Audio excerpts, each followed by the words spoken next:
Hello guys, hello everyone. तो स्वागत है आपका यूट्यूब चैनल मैथमेटिक्स एनालाइज में। और आज हम बात करेंगे क्लास 10th के जो चैप्टर नंबर 9 है, सम एप्लीकेशंस ऑफ ट्रिग्नोमेट्री के बारे में। देखिए, सम एप्लीकेशंस ऑफ ट्रिग्नोमेट्री, इसका मीन्स भी पता होना चाहिए। इसे हिंदी में कहते हैं त्रिकोणमिति के कुछ अनुप्रयोग। तो त्रिकोणमिति के क्या अनुप्रयोग हैं? कहने का अर्थ ये है कि जो ट्रिग्नोमेट्री है, हमारी व्यवहारिक रूप में हम किस किस प्रयोग में इसे लाते हैं, किस यूज में हम इस ट्रिग्नोमेट्री का यूज है, क्या ट्रिग्नोमेट्री का हमारे जो डेली लाइफ है उसमें यूज है, इसका हमें पता होना चाहिए। तो इसीलिए ये चैप्टर दिया है एनसीईआरटी ने, सम एप्लीकेशंस ऑफ ट्रिग्नोमेट्री। देखिए, ज़्यादातर जो डिफेंस में आपने देखा होगा, मिसाइल्स वगैरह, रॉकेट्स वगैरह जो फायर किए जाते हैं वो ट्रिग्नोमेट्री के ही सिद्धांत पे कार्य करते हैं।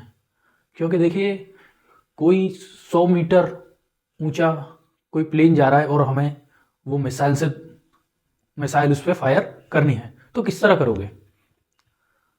तो उसके लिए आपको क्या करना होगा, उसकी हाइट को मेजर कीजिए, एंगल कितना बन रहा है इतने पे कर दीजिए, फायर कर दोगे आप। एक ही बार में वो सटीक फायर होगा, ठीक है भाई, सटीक निशाना बनेगा।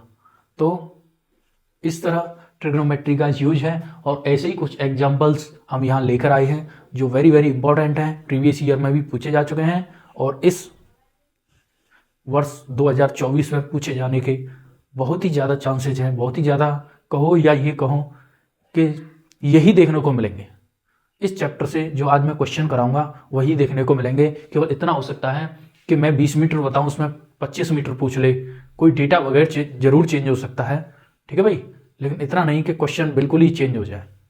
तो अच्छे से देखेंगे। आज की सीरीज का जो टॉप 5 क्वेश्चन लेके आए हैं हम, उसका पहला क्वेश्चन है सम एप्लीकेशंस ऑफ ट्रिग्नोमेट्री से। देखिए किस तरह का क्वेश्चन है।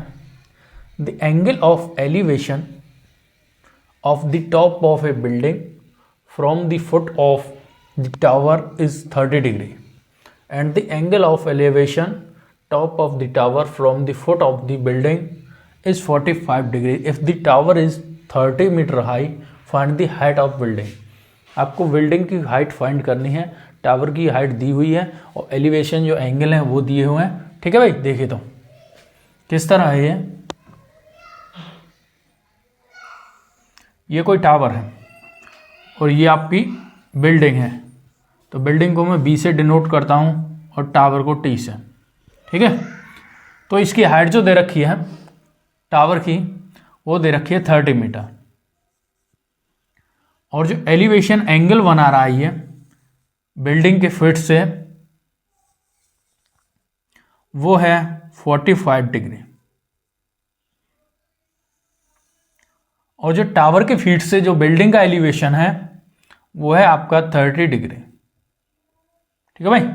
ये दे रखा है और आपको क्या फाइंड करना है, इसे मैं TW X ये फाइंड करना है आपको। क्या फाइंड करना है? ये फाइंड करना है बिल्डिंग का H फाइंड करना है, हाइट फाइंड करना है आपको। हाँ तो भाई देखिए, ये आपको 45 डिग्री दिया हुआ है, ये 30 डिग्री है और ये 30 मीटर आपका इसका टावर का हाइट दिया है। तो हमें पता है ये एंगल कितना बनेगा, ये 90 डिग्री होगा। कितना? 90 डिग्री। और ये 45 डिग्री है तो ये कितना होगा, ये भी कितना होगा, 45 डिग्री होगा भाई। ये 90 है, ये 45 है, तो ये भी कितना होगा, 45। जब ये 45 हो गया, ये 45 हो गया, तो एंगल क्या हुआ, TWX। जो ट्रायंगल TWX है वो क्या हुआ, एन आइसोसेलस हुआ, आइसोसेलस ट्रायंगल है ये, ठीक है भाई। तो ये 30 है, इसके सामने ये 30 है, तो ये कितनी होगी, ये भी 30 होगी। कितनी होगी, 30 मीटर। तो जो XW की वैल्यू है वो कितनी होगी, 30 मीटर। तो देखिए अब हमें क्या फाइंड करना है, केवल यही दिमाग लगाना था आपको कि जब ये 45 दे रखा है तो ये क्या होगा, इससे हमने देख लिया 45 होगा ये भी, क्योंकि 180 होता है, तो ये 45 हुआ। तो यहां से ये आइसोसेलेस ट्रायंगल हो गया, ये 30 है तो ये भी 30 मीटर हो गया। तो अब आसानी से आप निकाल सकते हो तो क्या निकालोगे, देखिए in triangle B X W में, कुछ भी मान लीजिए बी एक्स डब्ल्यू है ये, तो ये परपेंडिकुलर और बेस लेना है, तो क्या होगा B X upon X W किसके बराबर होगा, tan 30। किसके बराबर होगा भाई, tan 30 के बराबर होगा ना, 30 डिग्री दिया है। अच्छा, तो बी एक्स की वैल्यू क्या है एच, एक्स डब्ल्यू की वैल्यू आपको मालूम है 30 इक्वल्स टू tan 30 की वैल्यू क्या हो जाएगी 1/√3। तो क्रॉस मल्टीप्लाई कर दीजिए, √3h equals to 30 and h equals to 30/√3। देखिए ये आपकी h की वैल्यू आ गई, बट हम जो नीचे होता है उसमें इरेशनल नंबर में नहीं छोड़ते उस आंसर को, तो आप कर सकते हो h इक्वल्स टू 30/√3, रेशनलाइज कर दीजिए √3 का, क्या हो जाएगा ये 30√3 अपॉन ये कितना होगा 3, इससे काट दीजिए, क्या हो जाएगा h की जो वैल्यू आएगी आपकी tan√3 मीटर। कितनी आ गई हाइट, जो बिल्डिंग की हाइट होगी भाई, जो बिल्डिंग की हाइट होगी आपकी वो कितनी होगी h equal to tan√3 metres. बहुत ही अच्छा क्वेश्चन है। देखिए इस चैप्टर से ज़्यादातर जो चांसेस होते हैं वो बड़ा क्वेश्चन बनने के होते हैं, बड़ा क्वेश्चन होगा तो उसकी लैंग्वेज भी बड़ी होगी, ठीक है भाई। बस आपको डायग्राम बनाना आना चाहिए। अगर आपने इस चैप्टर में क्वेश्चन को पढ़ के डायग्राम समझ के बनाना तो क्वेश्चन में कुछ भी नहीं, बहुत ही ईजी क्वेश्चन हो जाता है, ठीक है। ये मैंने डायग्राम बना दिया तो इस क्वेश्चन में कुछ रहा, कुछ नहीं, तो इसी तरह आप भी कर सकते हो। तो नेक्स्ट क्वेश्चन की बात करते हैं। ये सेकंड क्वेश्चन आपका बहुत ही अच्छा क्वेश्चन है। The ratio of the length of vertical rod and the length of its shadow is 1:√3। Find the angle of the elevation of the sun at the moment. कोई रॉड है, क्या है, कोई rod है, मैंने माना ये कोई रॉड है, क्या है रॉड। अब इसका जो शैडो है वो इस तरह है भाई, इस तरह इसका शैडो है। अब तो इस तरह find the angle of elevation of the sun at the moment. आपको क्या फाइंड करना है, जो एलिवेशन एंगल होगा उस समय सूर्य का वो कितना होगा, तो ये थीटा फाइंड करना। तो आपको क्या फाइंड करना है, थीटा फाइंड करना है। तो इसे मैं ए नाम दे देता हूं, ए, इसे बी और इसे सी। देखिए मैं ज्यादातर हिंदी और इंग्लिश दोनों ही वर्ड यूज करता हूं क्योंकि दोनों ही मीडियम वाले बच्चे पढ़ सकें। तो देखिए ये ई बी सी मैंने नाम दे दिया।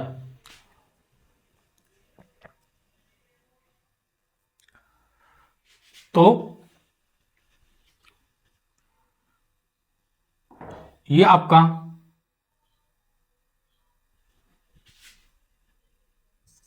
तो सॉल्यूशन देखिए, तो भाई सॉल्यूशन भाई क्या दे रखा है, A B, A B race to B C, B C किसके बराबर दे रखा है 1:√3। देखिए अच्छे से समझना, डायग्राम के अकॉर्डिंग समझना आपको अच्छे से। ए बी और B C, A B rod है, इसकी शैडो ये है बी सी, तो ये ए बी रॉड है, ये बी सी इसकी शैडो है, तो ये कितनी दे रखी है 1:√3। तो देखिए ए बी बहुत इजी क्वेश्चन हो जाएगा, A B upon B C equal to, इसे मैं क्या लिख सकता हूं 1/√3, 1/√3 लिख सकता हूं भाई। तो देखिए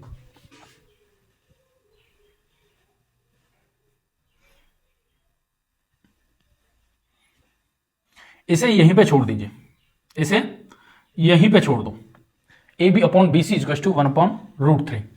अब हमें ए बी और बी सी में रिलेशन दे रखा है ना, ए बी और बी सी में, तो A B upon B C equal to क्या होगा, परपेंडिकुलर अपॉन बेस क्या होता है tan थीटा, क्या होता है tan theta, perpendicular upon base क्या हुआ tan थीटा। तो A B upon B C क्या दे रखा है, दे रखा है ना पहले से 1/√3 equal to tan 30 tan theta. अब 1/√3 है, वो 10 में किसकी वैल्यू होती है? तो टेन 30 कितना? टेन 30 की वैल्यू होती है, इक्वल टू टेन थीटा। भाई देखिए, अब अगर हम कंपेयर करते हैं इसे और इसे, लेफ्ट हैंड साइड और राइट हैंड साइड को कंपेयर करते हैं, तो थीटा इक्वल टू 30 डिग्री होगा। कितना होगा? 30 डिग्री। तो यही इसका आंसर होगा। क्या आंसर होगा? जो एलिवेशन ऑफ द सन है एट दैट मोमेंट, उस समय जो सन का जो एलिवेशन एंगल होगा वो कितना होगा? 30 डिग्री पे। ठीक है भाई, समझ में आ गया? बहुत ही इजी क्वेश्चन था और इस तरह के क्वेश्चन बनने के चांसेस बहुत अधिक होते हैं। आप अच्छे से क्लास को देखिए। ठीक है भाई, इसके बाद नेक्स्ट क्वेश्चन की थीटा इक्वल टू ये दिया है। अब आपको पूछा है height and it's height after the first shot. तो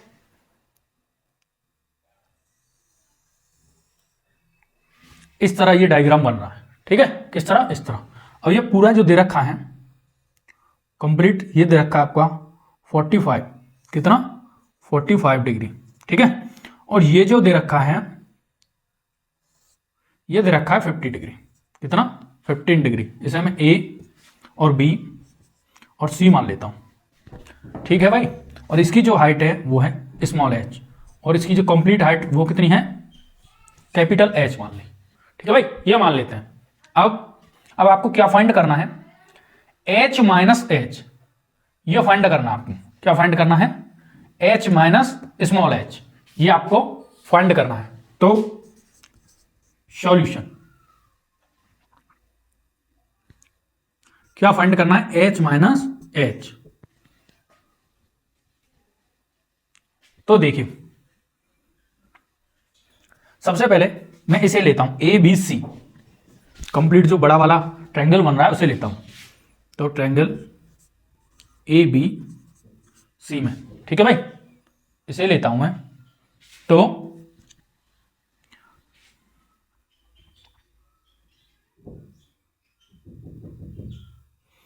और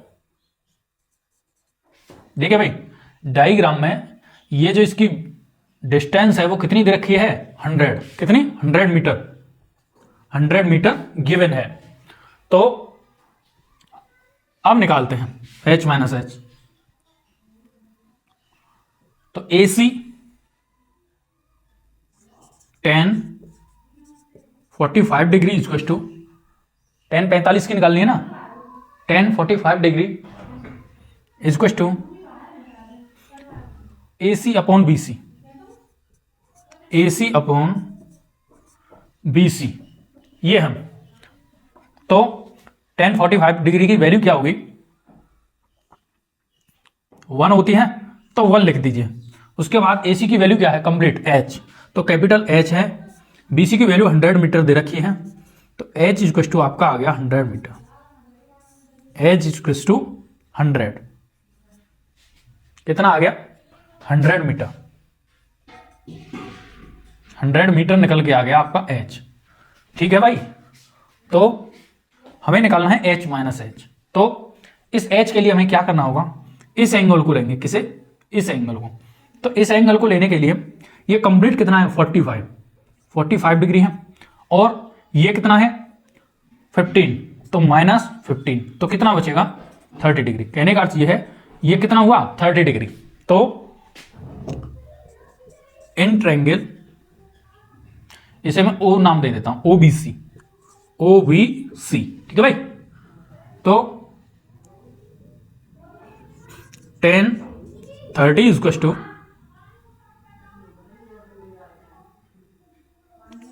ओसी अपॉन बीसी। 10 30 की वैल्यू क्या होगी?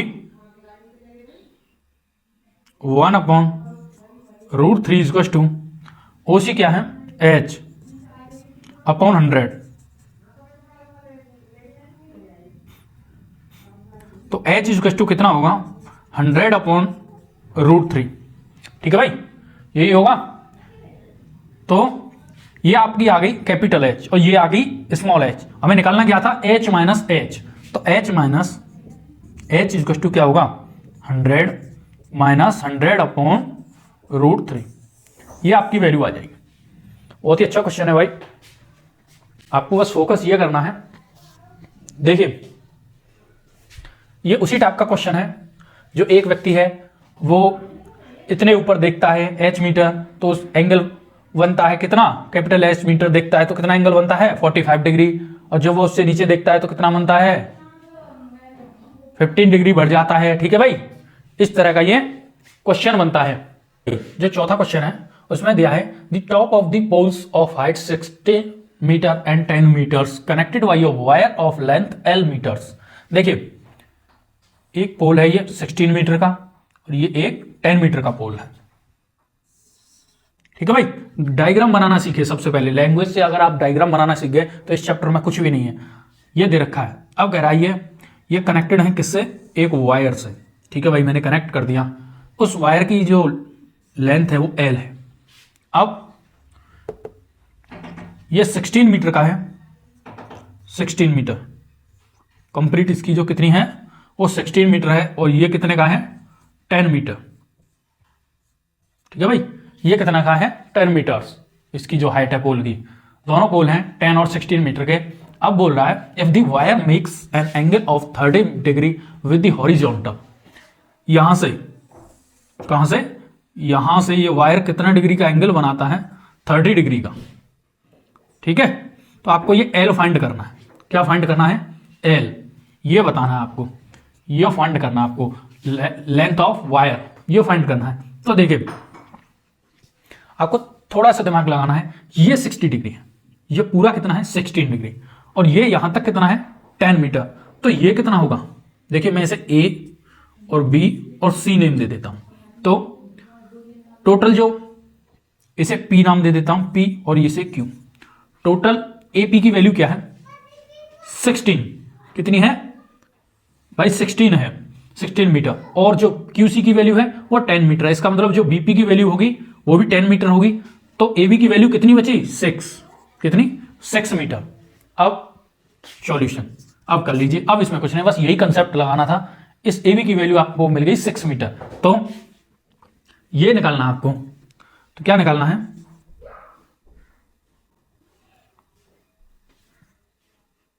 ट्रायंगल ABC में, किसमें ABC में AB upon AC equal to sine theta. क्या होगा साइन थीटा होगा, क्यों भाई AB upon AC perpendicular upon hypotenuse क्या होता है साइन थीटा की वैल्यू होती है। तो AB की वैल्यू क्या है 6, AC की वैल्यू आपको फाइंड करनी है L, साइन थीटा की वैल्यू क्या दे रखी है, थीटा की वैल्यू साइन 30 डिग्री। ठीक है भाई, तो 6 upon L equal to sine 30 की वैल्यू हो जाएगी 1/2। तो यहां से L जो निकल के आएगा वह 12 मीटर निकल के आएगा। जो वायर है उसकी लंबाई कितनी है 12 मीटर। ठीक है भाई, 12 मीटर लंबा तार है, वो तार कितना है 12 मीटर लंबा है। ठीक है, बहुत ही अच्छा क्वेश्चन है, देख लीजिए। अगर छोटा क्वेश्चन कोई बनता है 1-2 नंबर का तो इस तरह का क्वेश्चन बनने के चांसेस हैं। इंपॉर्टेंट क्वेश्चन है, बहुत ही अच्छा। ठीक है, आपके एग्जाम के पॉइंट ऑफ व्यू से बहुत ही अच्छा। If the angle of elevation of a cloud from a point h meter above a lake alpha and angle of depression of its reflection in the lake is beta, then the height of the cloud। ठीक है, क्या बताना है आपको height of cloud. देखिए ये दे रखा है इसने,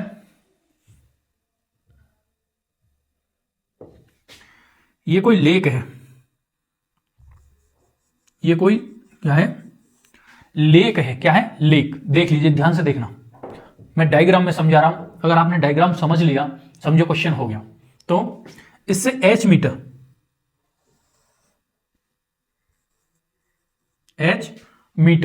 हाइट पे, h मीटर हाइट से क्या है जो लेक है, ये कोई लेक है झील है, उससे h मीटर हाइट से एक एंगल बन रहा है क्लाउड का। किसका क्लाउड का, यहां से ये है वो एंगल, ये मैंने दे दिया क्लाउड, इसे मैंने C से कर दिया रिप्रेजेंट। ठीक है भाई, कर दिया। अच्छा अब इसे यहां तक ले आइए भाई, ये सीधी लेक है, ये तो मैंने वैसे समझा दिया, ऐसे है ना ये इस तरह, तो ये कंडीशन बन रही है। अब उसके बाद क्या कह रहा है, the depression of its reflection in the lake is beta then the height of the cloud.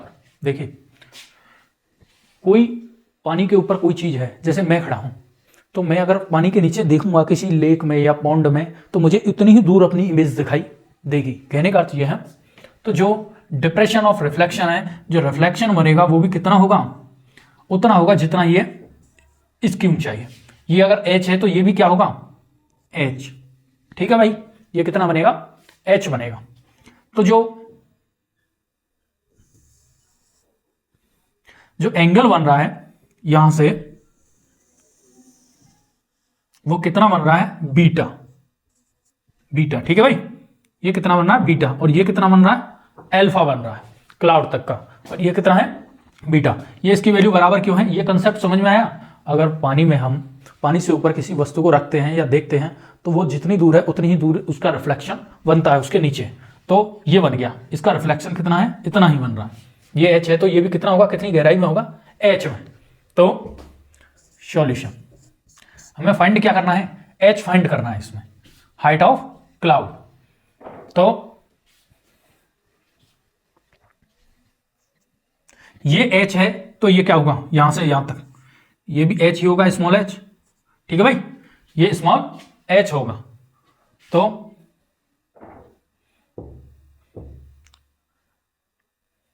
सबसे पहले मैं लेता हूं इस एंगल को,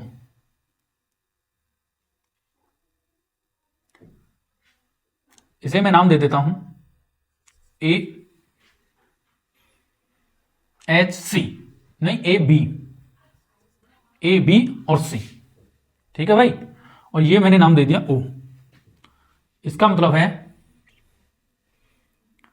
जो ओ सी है वो किसके बराबर है, ओपी के बराबर है ना भाई। इसका रिफ्लेक्शन है ना, तो उतना ही होगा, तो ये इसके बराबर है। ठीक है भाई, इतना समझ में आ गया। तो उसके बाद हमें निकालना है सबसे पहले एल्फा को लेकर करते हैं। तो A B C, triangle A B C,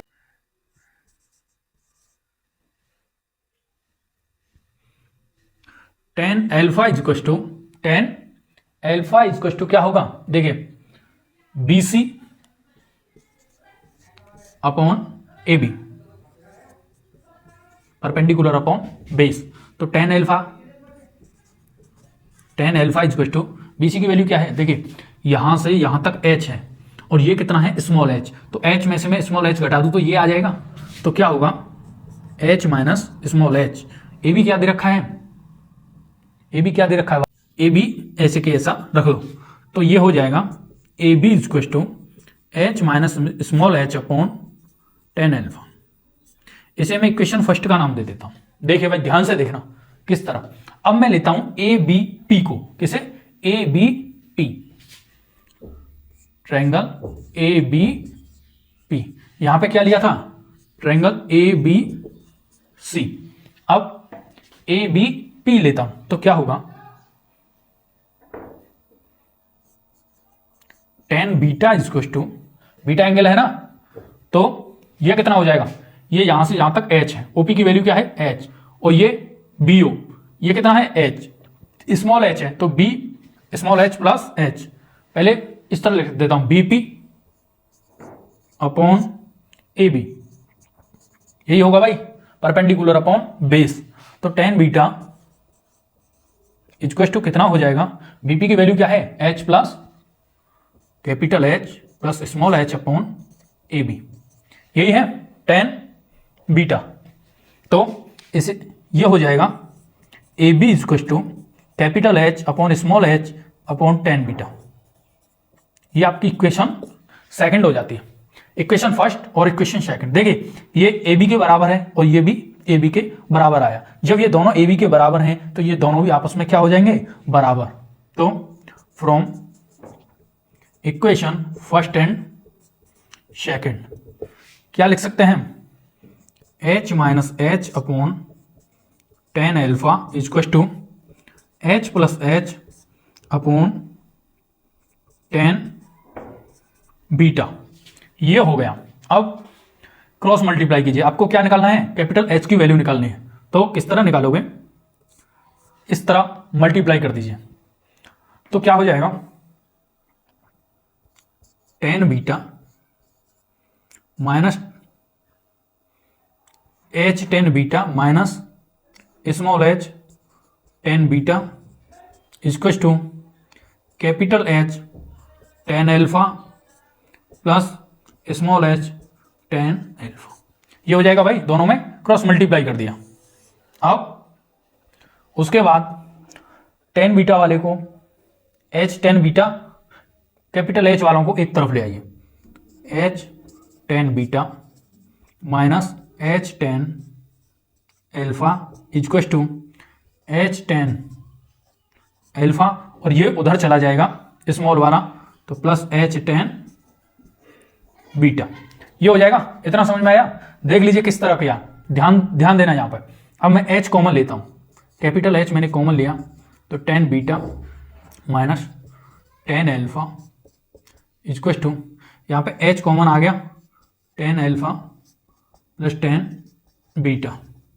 ये है, तो एच इक्वल टू कितना आ गया, ये मल्टीप्लाई से उधर डिवाइड में चला जाएगा, तो H tan alpha plus tan beta upon tan beta minus tan alpha.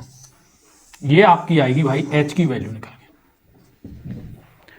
देखिए, जो सबसे बड़े में क्वेश्चन बन सकता है, अगर 4 नंबर का कोई क्वेश्चन बनता है तो वो इस तरह का क्वेश्चन बनेगा, इस तरह का क्वेश्चन बनेगा। उसमें आपको माइंड भी लगाना होगा, सीधा सीधा उसका डायग्राम भी नहीं होगा, आपको एज देखना होगा ये प्रैक्टिकली कि जब इतना ये बन रहा है तो उसकी जो नीचे शैडो है वो भी कितनी बनेगी वाटर में, उस तरह उसका रिफ्लेक्शन बराबर करके इस तरह कर सकते हो। अब इसमें आपको हाइट कुछ भी दे देता है या कुछ भी थोड़ा बहुत डाटा चेंज कर देता है, तो आपका ये क्वेश्चन हो जाना चाहिए, क्योंकि आपका कंसेप्ट क्लियर है, किस तरह करते हैं, किस तरह एज्यूम करते हैं। ठीक है भाई, आज मैंने टॉप 5 इंपॉर्टेंट क्वेश्चन की बात की, और मेरा मानना है कि जो एग्जाम में अगर कोई क्वेश्चन आएगा some applications of trigonometry chapter से, तो वो इन्हीं में से कोई होगा।